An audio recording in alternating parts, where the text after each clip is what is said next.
Students, good morning. कैसे हैं आप लोग? Hope you all are doing well. We already have done 3 classes of acid and base. This is the 4th class of acid and base. अब इसमें हम लोग क्या करने वाले हैं? सी, देखो, एसिड और बेस में से जनरली 3 टाइप के क्वेश्चंस बनते हैं, ठीक है। फर्स्ट क्वेश्चन बनता है सॉल्वेंट में से, ठीक है। आपको कोई भी सॉल्वेंट दे रखा होगा, ठीक, जैसे फॉर एग्जांपल हम लोगों ने किया वाटर किया, लिक्विड अमोनिया किया, BrF3 किया, HF आज कर लेंगे, ठीक है। उसके अंदर फॉर एग्जांपल ए को डाला तो A will act as in liquid ammonia, A will act as acid और बेस। ये क्वेश्चन आता है, ठीक है।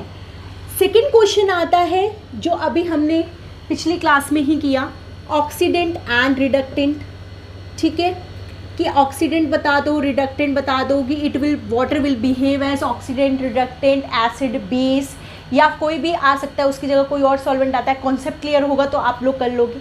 Now the third part is also very important. This is just a basic concepts जो कि अप्लाई होंगे कभी भी, कहीं भी, किसी भी एसिड बेस वाले चैप्टर पे।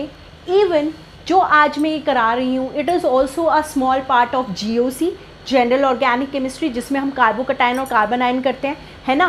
बट ये एक ऐसे नाम हैं जो कि हम लोगों ने सुने होते हैं, बट हम लोग उनको पढ़ते भी हैं, उतने अच्छे से समझ नहीं पाते और अप्लाई नहीं कर पाते। The most important part is application.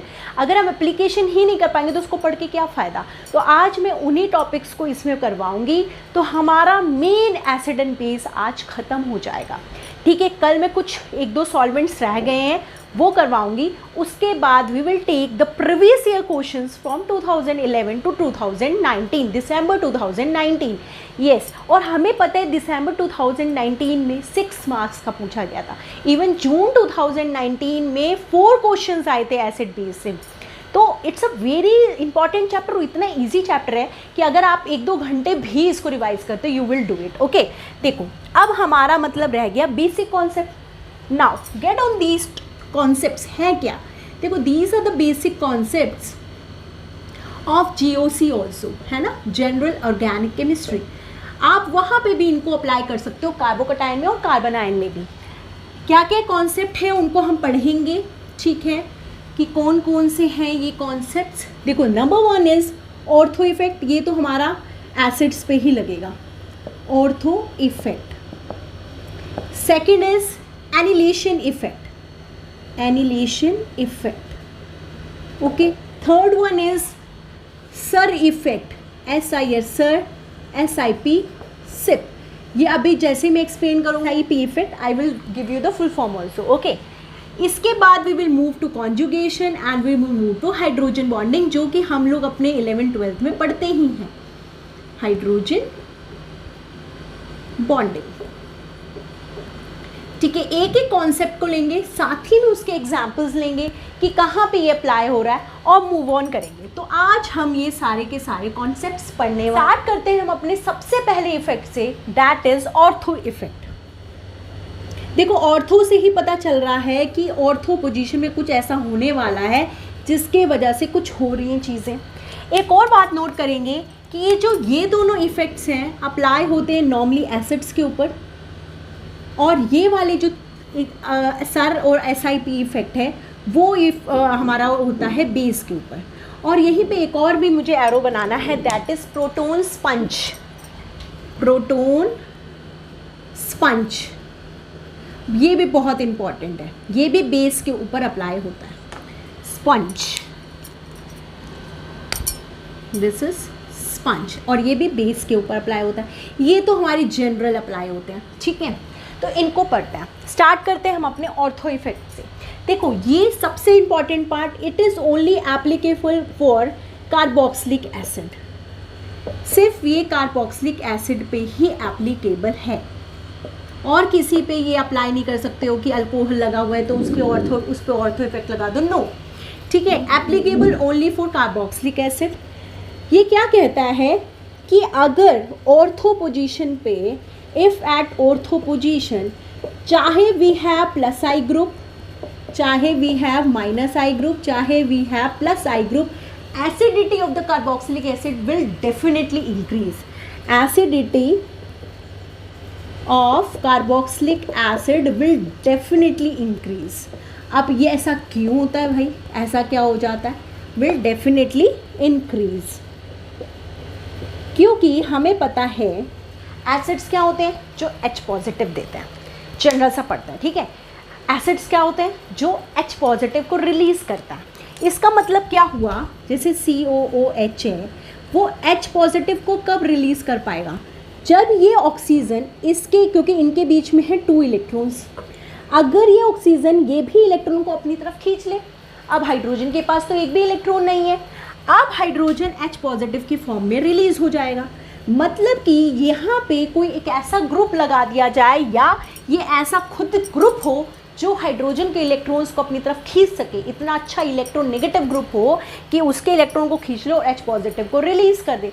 तो हम अपने जूनियर क्लासेस में पढ़ते हैं कि यहाँ पे मान लो कोई R ग्रुप है और वो इलेक्ट्रॉन विड्रॉइंग ग्रुप है, इलेक्ट्रॉन विड्रॉइंग जैसे NO2, ठीक है, हमारा हो गया CO, CN, बहुत सारे होते हैं electron withdrawing group, -I effect वाले, -M इफेक्ट वाले, ऐसे ग्रुप लगा दोगे तो वो ज़्यादा एसिडिक होता है, ठीक है। अब ये ऑर्थो इफेक्ट क्या कहता है, ध्यान से सुनेंगे, देखो क्वेश्चन आया, इसको रब कर देते हैं तो ज़्यादा अच्छे से समझ में आएगा। अब एक एक इफेक्ट को हम लोग ले रहे हैं, ठीक है, उनको पढ़ेंगे, अप्लाई करेंगे क्वेश्चंस के ऊपर, ठीक है। ऑर्थो इफेक्ट आप लोगों ने लिख लिया होगा, अब इसको समझते हैं कि है क्या। देखो for example we have carboxylic acid and ये तो मेरा हो गया कार्बोक्सिलिक एसिड, ये भी मेरा हो गया कार्बोक्सिलिक एसिड, बट यहाँ पे मैंने CH3 ग्रुप लगा दिया।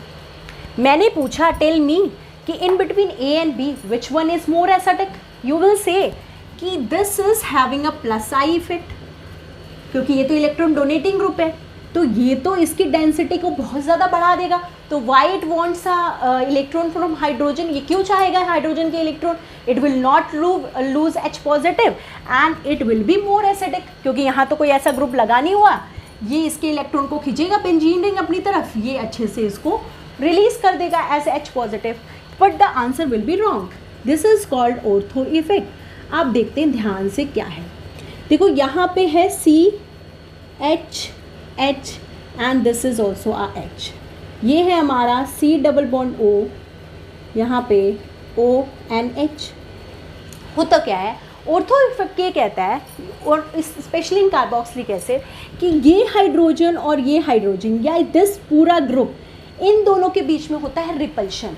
इस रिपल्शन की वजह से क्या होता है, ये जो कार्बोक्सिलिक ग्रुप है it will move out of the plane, it will move out of the plane, तो जिसकी वजह से क्या होता है, जब ये H पॉजिटिव को रिलीज़ करता है, अब इस बात को ध्यान से सुनना, ठीक है, मान लो इसने H पॉजिटिव को रिलीज़ कर दिया, जब H पॉजिटिव को रिलीज़ कर देगा तो इसके ऊपर क्या चार्ज आ जाएगा, माइनस चार्ज आ जाएगा, ठीक है, ये बन जाएगा, ये वाला क्या बन जाएगा,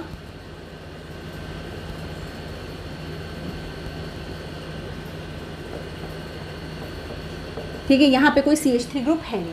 अब ध्यान से इस चीज़ को देखेंगे, देखो हमने बोला है कि जब, और एक और चीज़ होती है, एक तो H पॉजिटिव ईजिली रिलीज़ कर दे, दूसरा जो इसका कॉन्जुगेट बेस बना, ये एसिड था तो ये इसका क्या बन गया, कॉन्जुगेट बेस, तो जो कॉन्जुगेट बेस बना है वो भी स्टेबल होना चाहिए। देखो प्रोडक्ट कब बनेगा, जब प्रोडक्ट स्टेबल होगा, तो ये भी स्टेबल होगा तभी वो रिएक्शन होती है, अगर ये स्टेबल है तो मतलब it is a good acid, ठीक है।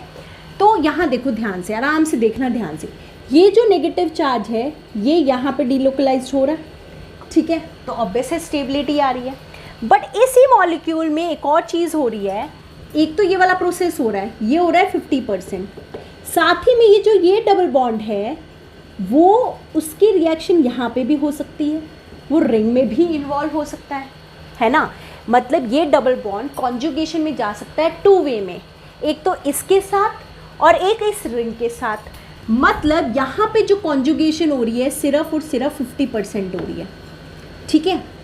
अब आते हैं हम इधर, अब इधर देखो, because of the CH3 group it moves out of the plane, मतलब, और हमें पता है कॉन्जुगेशन के लिए सबसे फॉरमोस्ट पोजीशन रिक्वायरमेंट ये होती है कि जो भी चीज़ हो रही है जिनके बीच में कॉन्जुगेशन, वो इन प्लेन होनी चाहिए। यहाँ पे तो कोई ऐसा ग्रुप नहीं था जिसकी वजह से इन प्लेन था, जिसकी वजह से ये बॉन्ड कॉन्जुगेशन में चला गया। यहाँ पे because it moves out of the plane, ये तो ऊपर आ चुका है। अब ये वाला जो बॉन्ड था जो इसके साथ रिंग के साथ कॉन्जुगेशन कर रहा था वो अब नहीं होगा। अब ये जो C डबल बॉन्ड O है वो सिर्फ कॉन्जुगेशन करेगा इसके साथ। मतलब यहाँ पे जो कॉन्जुगेशन हो रही है, इस जो कार्बोक्सिलेट आयन की जो कॉन्जुगेशन हो रही है वो हो रही है 100%, जिसकी वजह से this is more stable and this is more acidic than that of the carboxylic acid, and this is called ortho effect। कि हमें ये मतलब नहीं है कि यहाँ पे प्लस आई ग्रुप है माइनस आई ग्रुप है, यहाँ पे किसी भी ग्रुप के आते ही, फॉर एग्जांपल यहाँ पे मैंने NO2 भी लिख दिया, वैसे ही बढ़ जाएगा, but NO2 is also heavy group है ना, बल्कि ग्रुप है। यहाँ पे आते ही NO2 की वजह से क्या होगा, स्टेरिक रिपल्शन होगी। स्टेरिक रिपल्शन से क्या होगा, जो कार्बोक्सिलिक वाला पार्ट है वो it will move out of the plane. तो वो जो डबल बॉन्ड O था वो अब पूरी तरीके से कॉन्जुगेशन में होगा इस कार्बोक्सिलेट आयन की वजह से साथ, ना कि रिंग के साथ। यहाँ पे कोई भी चीज़ ऐसी नहीं है, this whole ring is in plane, तो this double bond can do a conjugation with this ring also and with this O negative also. तो यहाँ पे 50-50% का मामला है कि यहाँ जो कॉन्जुगेशन हो रही है वो 50% हो रही है, यहाँ पे वी हैव 100%। तो जहाँ कॉन्जुगेशन ज़्यादा होगा वहीं पे हमारी स्टेबिलिटी ज़्यादा होगी कार्बोक्सिलेट आयन की या कॉन्जुगेट बेस की। स्टेबल कार्बोक्सिलेट आयन बन रहा है, और जब वो स्टेबल बन रहा है तो ऑब्वियस है that group is more acidic, they will release H positive more easily because it is getting a very stable product. तो this is will be more, this is called ortho effect, it is only applicable for carboxylic acid only। तो यहाँ पे चाहे plus I group लगा हो चाहे minus I group लगा हो, अगर कार्बोक्सिलिक एसिड के ऑर्थो पोजीशन पे चाहे प्लस आई चाहे माइनस आई एक ग्रुप लगे हुए हैं, that will be more acidic. चाहे कितनी अच्छे कोई ने एग्जाम्पल्स लिखे हों, आपका यही सबसे ज़्यादा एसिडिक हो। This is called ortho effect. ठीक है, समझ में आया। अब हम लोग मूव करते हैं second effect, that is annihilation effect. ठीक है, एनिलेशन इफेक्ट से पहले मैं एक क्वेश्चन लिखूंगी, ठीक है, फिर आप लोग बताना कि उसका आंसर क्या हो सकता है और होगा क्या, ये भी हम लोग देखेंगे। ठीक है, अच्छे से लिखेंगे क्वेश्चन को हम लोग।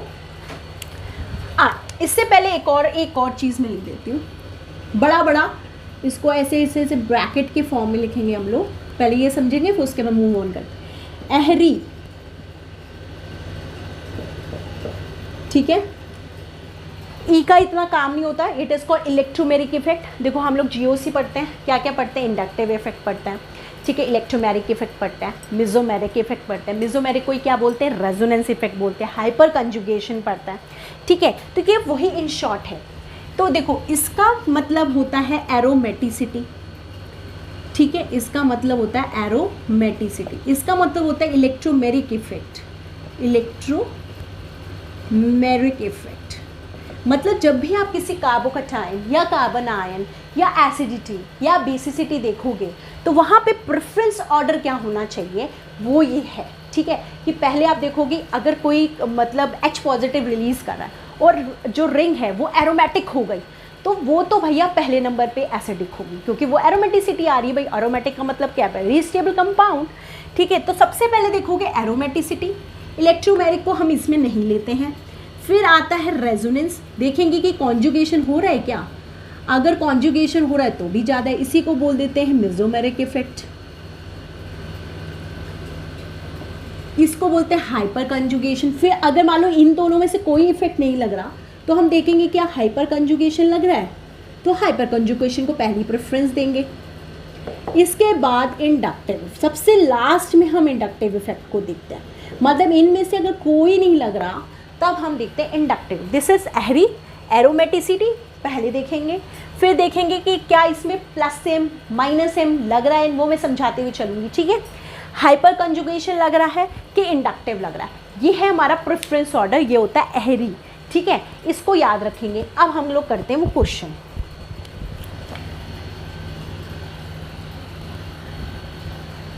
द क्वेश्चन इज, देखो क्वेश्चन बहुत इंपॉर्टेंट है, बहुत इंपॉर्टेंट है, ये तो मतलब आ ही जाता है पेपर में। देखो यहाँ से उतारते हैं, एक है हमारी 5 मेंबर्ड रिंग, ठीक, एक है हमारी एक बेंजीन रिंग लग गई और उसके साथ एक 5 मेंबर्ड रिंग लग गई, ठीक है, फिर 2 बेंजीन रिंग लग गई,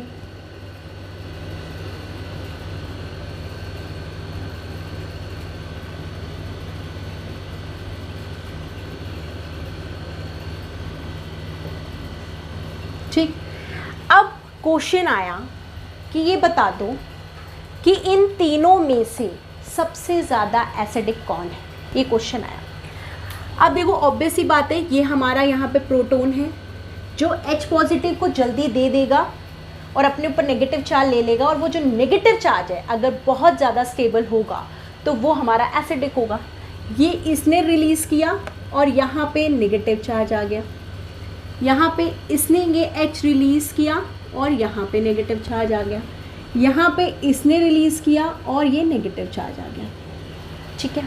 और आपने कहा बिकॉज मैम यहाँ पे देखो ये नेगेटिव, ये नेगेटिव, ये नेगेटिव, तो 2 बेंजीन रिंग है, ये चाहे तो इसके साथ भी कर सकता है, इसके साथ भी कर सकता है, यहाँ पे वी हैव ओनली 1, ठीक है। यहाँ पे तो मतलब इन्हीं के बीच में हो रहा है, इन्हीं रिंग के साथ यहाँ पे बेंजीन रिंग भी इन्वॉल्व हो रही है कॉन्जुगेशन में। जितनी ज़्यादा बेंजीन रिंग उतनी ज़्यादा डीलोकलाइजेशन ऑफ इलेक्ट्रॉन, तो ये होना चाहिए सबसे ज़्यादा acidic.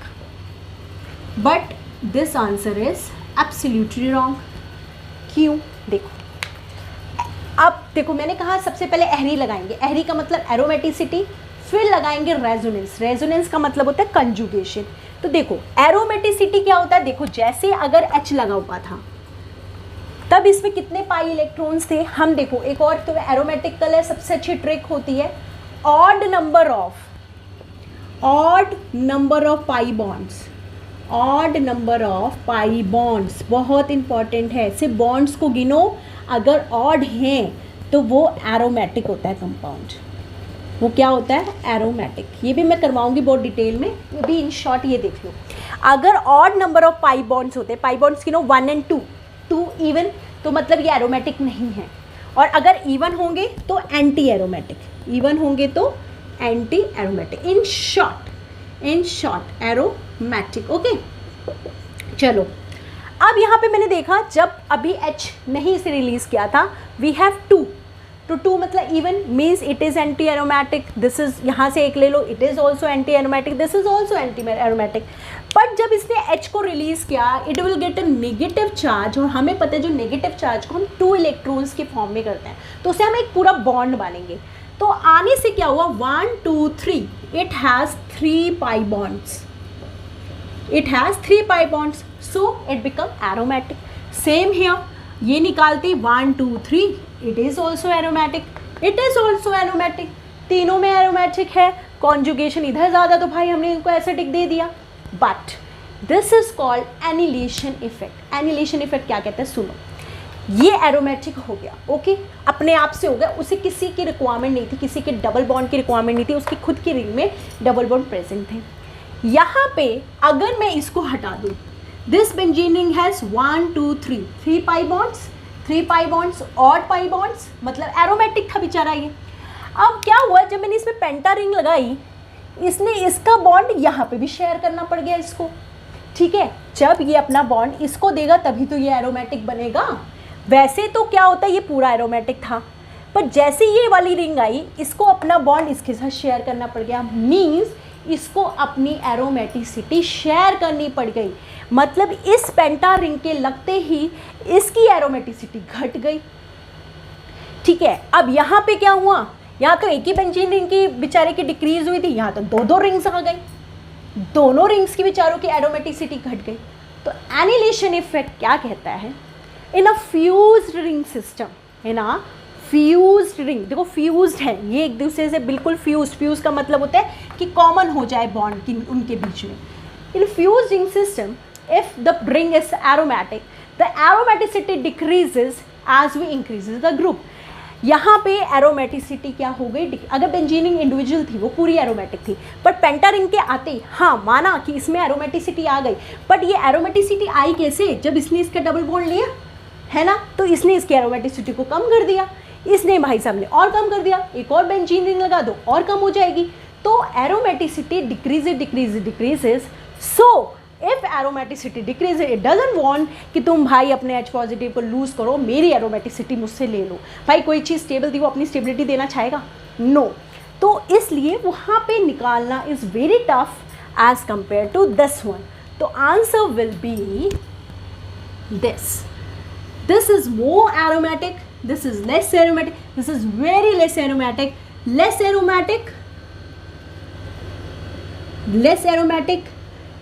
stability of the carboxylate ion or the carbon ion, less aromatic, less stability of carbon ion. So if the carbon ion is less stable, the compound will be less acidic in nature. Okay, fused ring system, some of the fused ring loses some of the fused ring loses their aromaticity and give it to another fused ring, give it to another fused ring. This is called annihilation effect. Another fused ring, this is called annihilation effect. बात समझ में आ रही है? ठीक है, अब एक और क्वेश्चन करते हैं। अब और ध्यान से देखना क्या मैं अप्लाई कर पा रहा हूँ कि नहीं। मुझे तो पता नहीं ऐसा क्यों फील हो रहा है कि वो पक्का गलत करोगे आप लोग। ठीक है, लेट्स गिव अ ट्राई। पहले खुद करना फिर मेरे आंसर को देखना। ठीक है, देखते हैं वो क्वेश्चन क्या है। हाँ, वो क्वेश्चन है ये। ठीक है,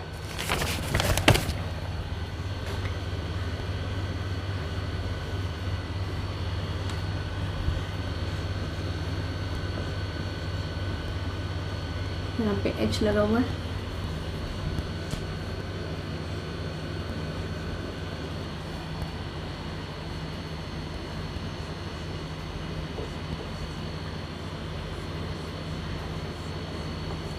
ये यहाँ पे एक H लगा हुआ है और एक ये है।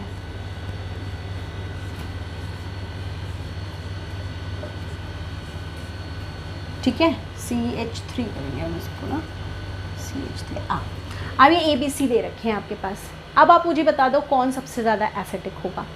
ठीक है, अगर आपने एनिलेशन इफेक्ट यहाँ पे अप्लाई कर दिया है तो भाई आपका आंसर हो जाएगा रॉन्ग, कि भाई जितने बेंजीन रिंग थी इसकी एरोमेटिसिटी घट गई, क्योंकि यहाँ पे भाई कोई भी एरोमेटिसिटी को कम कर नहीं रहा है।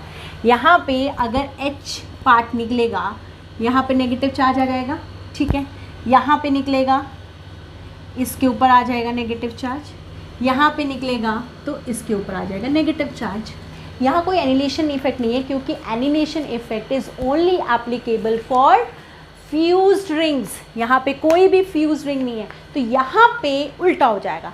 जितनी नंबर ऑफ फिनाइल रिंग्स उतनी ज़्यादा कॉन्जुगेशन, क्योंकि यहाँ पे ये इन तीनों रिंग्स की, पहले इस रिंग के साथ कॉन्जुगेशन कर सकता है, इसके साथ कर सकता है, इसके साथ कर सकता है। ये सिर्फ एक ही रिंग के साथ कॉन्जुगेशन कर सकता है, ये दो रिंग्स के साथ कॉन्जुगेशन कर सकते हैं। तो अगर हमारा क्वेश्चन है कि ABC में से कौन ज़्यादा एसिडिक है, तो where our answer will be B will be more acidic than A than C, क्योंकि B में कॉन्जुगेशन ज़्यादा है। यहाँ एनिलेशन इफेक्ट नहीं लगेगा, इसीलिए मैंने ये क्वेश्चन कराया, क्योंकि आप कंफ्यूज हो सकते हो। वहाँ पे फ्यूज्ड सिस्टम था, ये फ्यूज्ड सिस्टम नहीं है, ये इंडिविजुअल रिंग्स हैं। यहाँ पे किसी की एरोमेटिसिटी कम नहीं हो रही है, यहाँ पे कॉन्जुगेशन की वजह से एसिडिटी आ रही है। ठीक है, अब हम मूव करते हैं नेक्स्ट कॉन्सेप्ट की तरफ। हो रहा है, बाप रे, तो बड़ा लंबा क्लास हो जाएगा यार, 23 मिनट ये तो हो गई।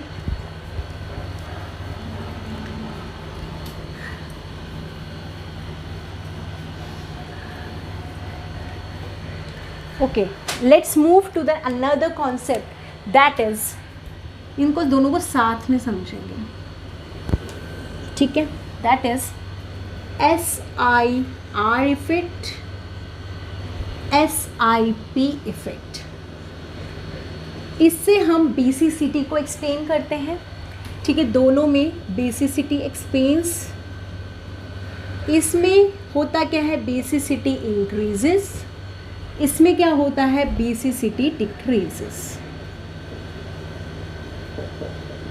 ठीक है, सब समझाऊंगी, टेंशन मत लो। इसके बाद इसकी फुल फॉर्म होती है steric inhibition of resonance, steric inhibition of resonance. इसका मतलब होता है steric inhibition of proton, inhibition of proton. Example लेंगे, आराम आराम से समझते हुए चलते हैं। मतलब कि स्टेरिक रीजंस की वजह से रेजोनेंस पॉसिबल नहीं हो पाता और बेसिसिटी इंक्रीज कर जाती है, this is called sir effect, ठीक है। पहले इसी को देखते हैं, ठीक है। अब देखो इसमें होता क्या है, जैसे for example we have aniline, ठीक है, मैंने क्वेश्चन पूछा कि ये बता दो, ठीक है, ये है एक तो NH2 और एक ये है, ठीक, N, पर यहाँ पे कोई बल्कि ग्रुप लगे हुए हैं, CH3 और CH3 और यहाँ पे भी लगा हुआ है CH3। मैंने पूछा ये बता दो इनमें से सबसे ज़्यादा बेसिक कौन होगा, ठीक है, ये जल्दी इलेक्ट्रॉन को डोनेट कर देगा कि ये इलेक्ट्रॉन को डोनेट कर देगा, ठीक है। तो आप एक कॉन्सेप्ट लगा सकते हो कि मैम यहाँ पे तो प्लस आई इफेक्ट CH3 का बढ़ रहा है जिसके वजह से दिस विल बी बेसिक, ठीक है। यहाँ पे तो कुछ भी ऐसा नहीं है, ये भी एप्लीकेशन हो सकती है और ये आप अप्लाई कर सकते हो, बट इसका जो रीज़न होता है कि this is more acidic because of the sir effect. क्या होता है देखो, ध्यान से सुनना, देखो अगर मैं सिर्फ और सिर्फ इन दोनों को देखूँ, ठीक है, इसको देखते हैं, यहाँ पे क्या है कि ठीक है ये लोन पेयर को डोनेट कर देगा तो ये क्या हो जाएगा, बेसिक हो जाएगा, क्यों, बेस क्या होते हैं जो लोन पेयर को डोनेट कर दें और अपने ऊपर पॉजिटिव चार्ज ले लें, है ना।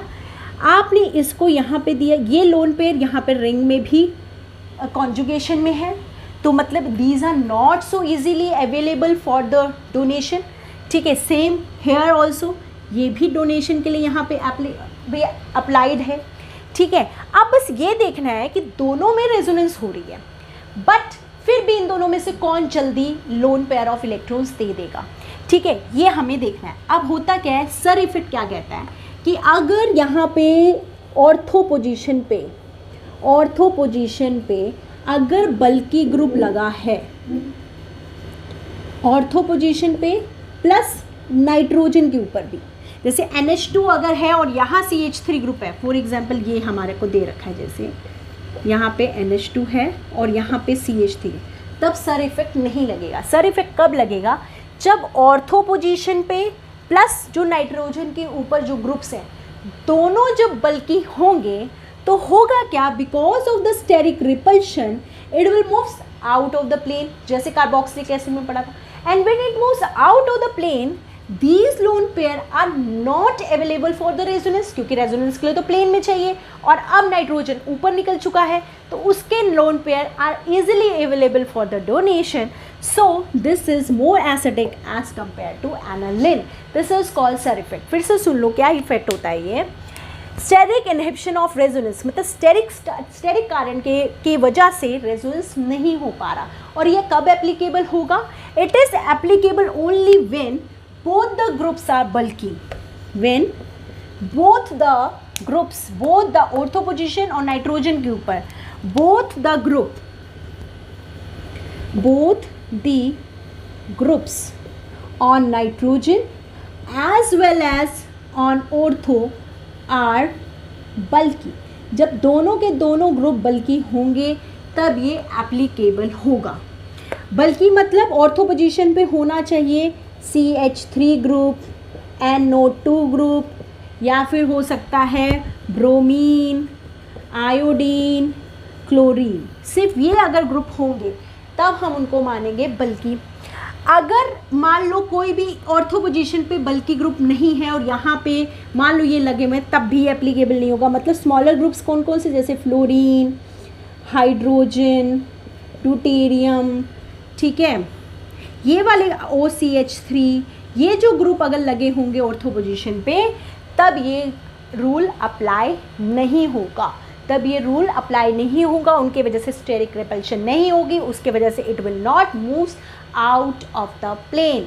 This is called steric inhibition of resonance, कि बिल्की ग्रुप होने की वजह से it will move out of the plane. This lone pair is not available for resonance, this is called SIR effect.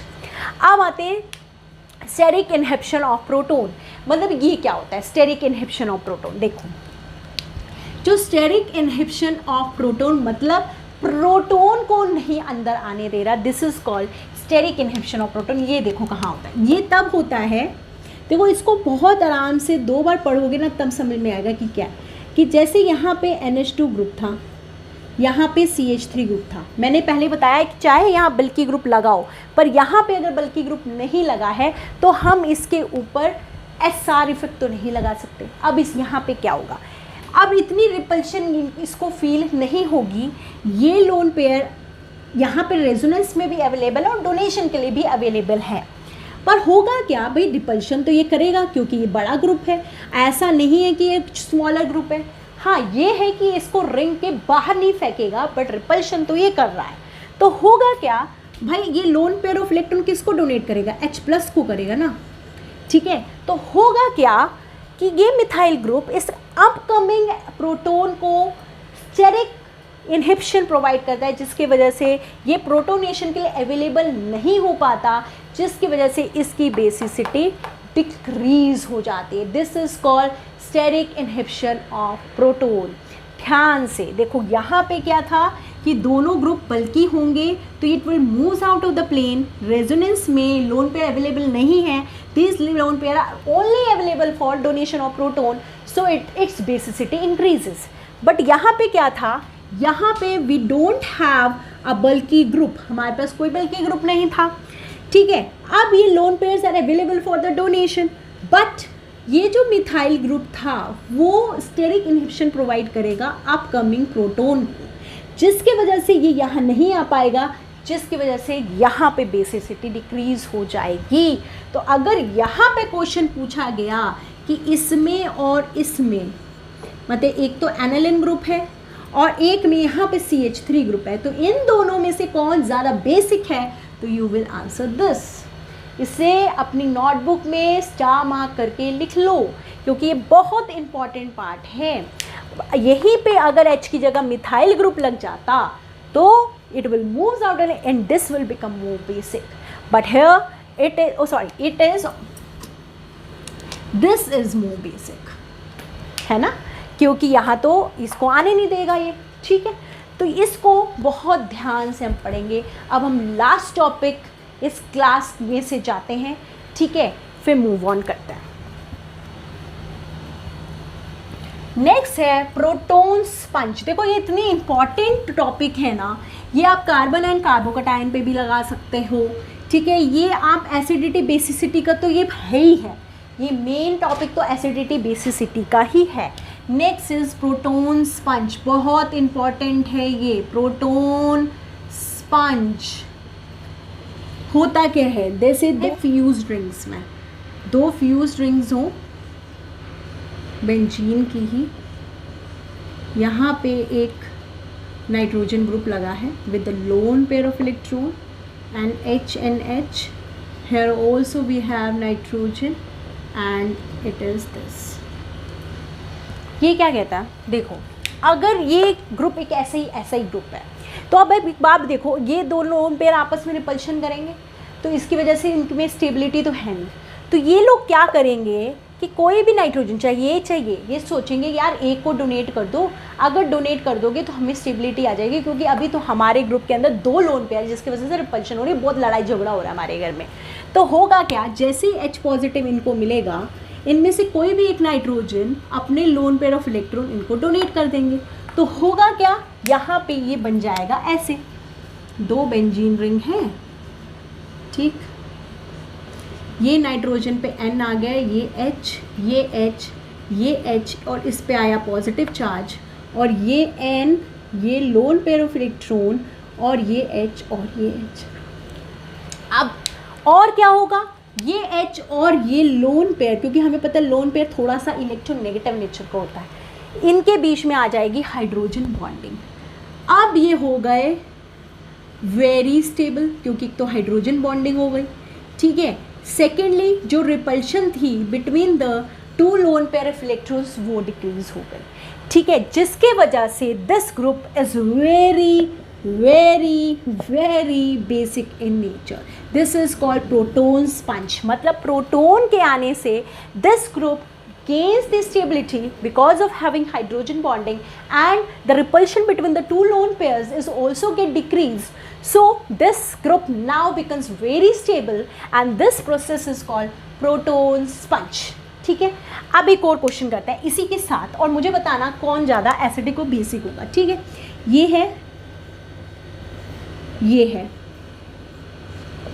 यहाँ पे नाइट्रोजन है, यहाँ पे भी नाइट्रोजन है, lone pair and lone pair. अब यहाँ पे मैंने CH3 ग्रुप लगा दिए। अब मुझे ये बता दो कि ठीक है बेसिक तो दोनों होंगे, बिकॉज दोनों के भी लोन पेयर में रिपल्शन है। अब हम देख रहे हैं between A and B which one is more basic in nature. देखो यहाँ पे भी लोन पेयर रिपल्शन है, यहाँ भी लोन रिपल्शन, दोनों ही देना चाहते हैं, बट इन दोनों में से कौन ज़्यादा बेसिक होगा, तो answer will be B will be more basic than A.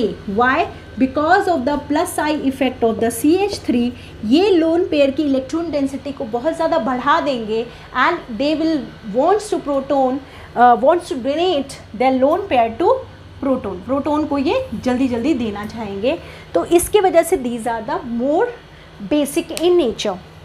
अब एक बात आती है कि मैम क्या यहाँ पे स्टेरिक रिपल्शन नहीं है, क्या यहाँ पे प्रोटोन स्टेरिक रिपल्शन फील नहीं करेगा, तो इसका आंसर है नो। यहाँ पे कोई भी स्टेरिक इनहब्शन, कोई भी SIR पार्ट नहीं लगता। This part is only for a single benzene ring, for the single बेंजीनिंग fuse ring के प्रोटोन स्पंज पे इसका पार्ट नहीं है स्टेरिक रिपल्शन का, क्योंकि ये इतना रिजिड हो जाता है कि वो उसको आउट ऑफ द प्लेन लाने ही नहीं देता है। तो यहाँ पे no SIR effect, no SIP effect, this is called proton sponge. इसको हम क्या बोल देते हैं, प्रोटोन स्पंज।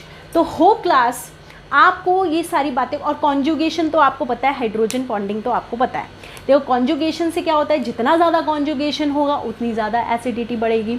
अब आते हैं हाइड्रोजन बॉन्डिंग, एक ये इंपॉर्टेंट है, इसके बाद इसको, क्योंकि क्लास बहुत ज़्यादा बड़ी होती जा रही है and you will feel bore of it may be, so हम लोग इसको यहाँ पे स्टॉप करेंगे और फिर नेक्स्ट क्लास में क्वेश्चंस करेंगे। एक हाइड्रोजन बॉन्डिंग के कॉन्सेप्ट को और कर लेता है, ठीक है। क्वेश्चन इज दिस, ये OH है, यहाँ पे NO2 ग्रुप है, ये हमारी टॉपिक हो गया हाइड्रोजन बॉन्डिंग। देखो कॉन्जुगेशन तो इज डायरेक्टली हाइड्रोजन बॉन्डिंग, ये है द क्वेश्चन इज OH, यहाँ पे NO2 group and the OH and NO2 group, क्योंकि बच्चे बहुत कंफ्यूज हो जाते हैं ये चीज़ को अप्लाई करके। यहाँ पे सिर्फ OH। मुझे ये बता दो between A, B, C and D which one is more acidic in nature. देखो हम लोग, मैंने बताया this is A, this is B, this is C and this is C। We will apply एहरी, एरोमेटिसिटी वाला पार्ट तो लग ही नहीं रहा, वो पहले से एरोमेटिक है। इलेक्ट्रोमैग्नेटिक मुझे लगाना नहीं। रेजोनेंस और कॉन्जुगेशन, यस, NO2 का जो होता है -M भी होता है, -I भी होता है, ठीक है।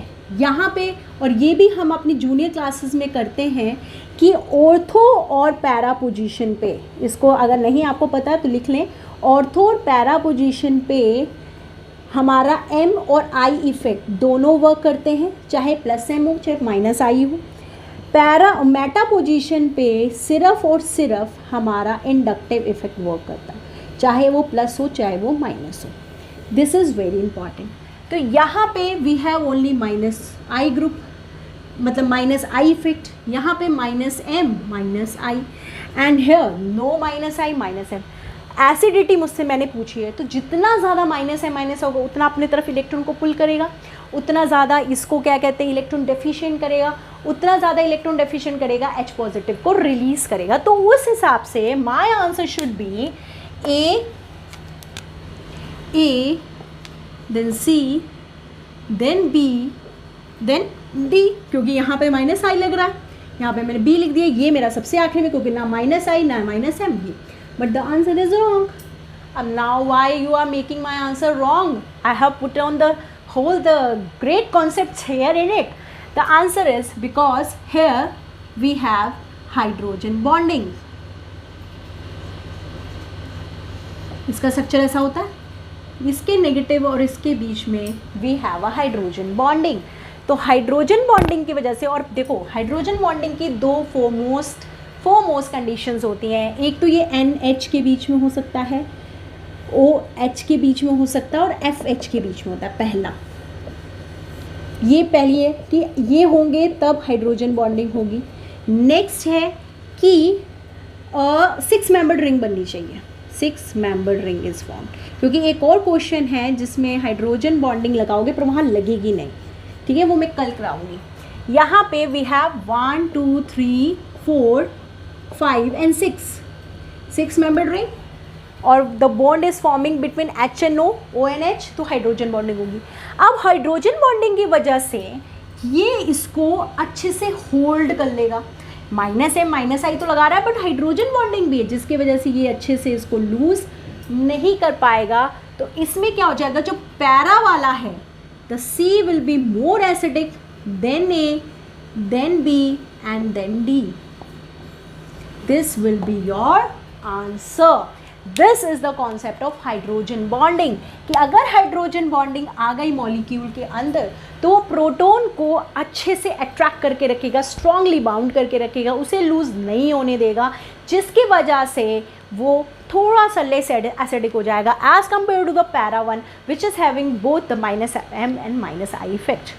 सो class, these are the main concept which I have cleared it, है ना. मेरे को क्वेश्चंस भी करवाने थे, बट और HF भी कराना था, वो हम पर नेक्स्ट क्लास में कर लेंगे because the class is going very long. ठीक है, तो अब हम लोग कल मिलते हैं, नेक्स्ट क्लास में मिलते हैं. Hope guys you like the video.